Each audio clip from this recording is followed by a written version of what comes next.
Morning class. आज हम बात करेंगे कि किस प्रकार से आपके ऑर्थ्रोपोडा रिप्रोडक्शन की प्रोसेस करते हैं। जैसा कि हमने अपनी प्रीवियस क्लास में बात की थी कि किस प्रकार से आपके ऑर्थ्रोपोडा फाइलम में आने वाले ऑर्गेनिज्म के क्या कैरेक्टरिस्टिक होते हैं या उन्हें क्यों ऑर्थ्रोपोडा फाइलम में रखा गया है, उनके स्पेशल कौन से कैरेक्टर्स हैं या स्ट्रक्चर उनका किस प्रकार से होता है, उन चीज़ों के बारे में हमने बात की थी।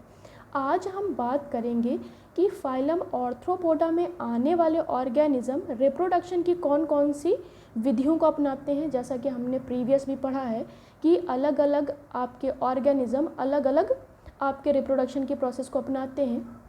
तो कह सकते हैं कि जैसे प्रीवियस भी हमने पढ़ा है तो आपके ऑर्थ्रोपोडा भी कह सकते हैं सेक्सुअली भी रिप्रोड्यूस करते हैं, एसेक्सुअली भी रिप्रोड्यूस करते हैं, प्लस इनमें मेटामॉर्फोसिस की प्रोसेस भी होती है।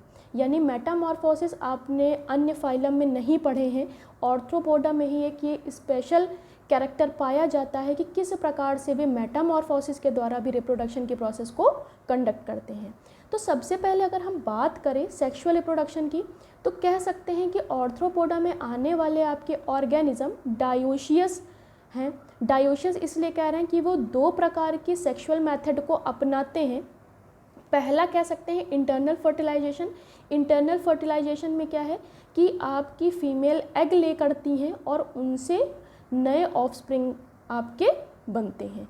अगर एक्सटर्नल की बात करें तो एक्सटर्नली क्या है कि आपकी एक्सटर्नली मेटिंग होती है, देन स्पर्म और ओवम मिलते हैं और उसके बाद वे एग ले करते हैं। तो कह सकते हैं कि सेक्सुअल रिप्रोडक्शन की ऑर्थ्रोपोडा में दो प्रकार से विधियां होती हैं, एक इंटरनल फर्टिलाइजेशन के थ्रू और एक एक्सटर्नल फर्टिलाइजेशन। इंटरनल फर्टिलाइजेशन अगर बात करें तो आपके बेसिकली जो टेरेस्ट्रियल आपके ऑर्गेनिज्म हैं और कुछ कह सकते हैं कि हम जो आपके एक्वेटिक ऑर्गेनिज्म है ऑर्थ्रोपोडा के, वे क्या है इंटरनल फर्टिलाइजेशन की विधियों को अपनाते हैं।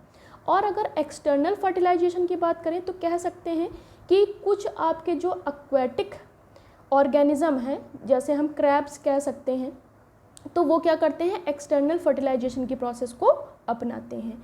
फिर अगर हम बात करें एसेक्सुअल रिप्रोडक्शन की या अलैंगिक जनन की तो कह सकते हैं कि कुछ स्पीसीज़ में आपके लिम्स के द्वारा क्या है और पूरा जो होल बॉडी है उसको रीजनरेट कर लेना या लिम्स के द्वारा क्या है एक नए ऑफस्प्रिंग का निर्माण कर लेना आपका रीजनरेशन की प्रोसेस कहलाती है। तो यानी एसेक्सुअल का आपका रीजनरेशन का मेथड के थ्रू ऑर्थ्रोपोड नए ऑफस्प्रिंग का निर्माण कर सकते हैं। देन थर्ड अगर हम बात करें मेटामॉर्फोसिस की या मेटामॉर्फोसिस क्या है, तो मेटामॉर्फोसिस की भी कह सकते हैं कि दो विधियां हैं। पहला एक आपका जो फर्टिलाइज्ड या कंप्लीट एग है तो वो पहले एग फीमेल एग ले करती हैं, देन वे लार्वा में कन्वर्ट होते हैं, लार्वा आपका प्यूपा में कन्वर्ट होता है, देन एडल्ट आपका जो भी ऑर्गेनिज्म है वो बनता है। जैसे हम बटरफ्लाइज में देखते हैं, बटरफ्लाइज में आपके इसी तरह की प्रोसेस होती है। देन अगर हम आप अनफर्टिलाइज्ड एग होगा तो अनफर्टिलाइज्ड एग पहले जुवेनाइल में चेंज होता है, देन एडल्ट में। ऐसा हम मॉस्किटो में भी देख सकते हैं। तो कह सकते हैं कि मेटामॉर्फोसिस की दो प्रोसेस के द्वारा आपके नए ऑफस्प्रिंग का निर्माण होता है, पहले कंप्लीट एग फर्टिलाइजेशन के थ्रू और दूसरा इनकम्प्लीट एग फर्टिलाइजेशन। तो हम यहाँ पर देख लें, सबसे पहले जैसा हम बात कर रहे थे मेटामॉर्फोसिस की कि किस प्रकार से आपका सबसे पहले एग होता है, एग आपका लार्वा में चेंज होता है, लार्वा प्यूपा में चेंज होता है और फिर आपका अल्टीमेट अडल्ट बनता है। तो कह सकते हैं कि आपके फर्टिलाइज्ड एग से जो ये पूरी प्रोसेस होती है तो ये बटरफ्लाइज में भी होती है, फ्लीज में भी पाई जाती है, देन फ्लाइज में और वेस्प्स में। यानी इन सभी ऑर्गेनिज्म में मेटामॉर्फोसिस की इस विधि के द्वारा एक नए ऑफस्प्रिंग का निर्माण होता है। तो ये विधि ना हमारी सेक्सुअल रिप्रोडक्शन में आती है ना ही एसेक्सुअल रिप्रोडक्शन में। ये एक तीसरी प्रकार की विधि है जिसमें क्या है आपके कि फीमेल एग ले करती हैं और ये पूरी प्रोसेस होती है। तो यहाँ पर हम देख सकते हैं कि सबसे पहले एक अडल्ट है, अडल्ट फीमेल क्या करेगी एग ले करेगी। अब वो एग क्या है यंग लार्वा में चेंज हो जाते हैं कुछ दिन बाद और यही यंग लार्वा क्या है कुछ दिनों के बाद आपका ओल्डर लार्वा में चेंज होता है और ओल्डर लार्वा फिर क्या करता है कि प्यूपा की उसमें आ जाता है, यानी एक अपने चारों तरफ एक कवरिंग वो अब बनाने लगता है। फिर उसके बाद में इसी प्यूपा से आपके नए ऑफस्प्रिंग का निर्माण होता है।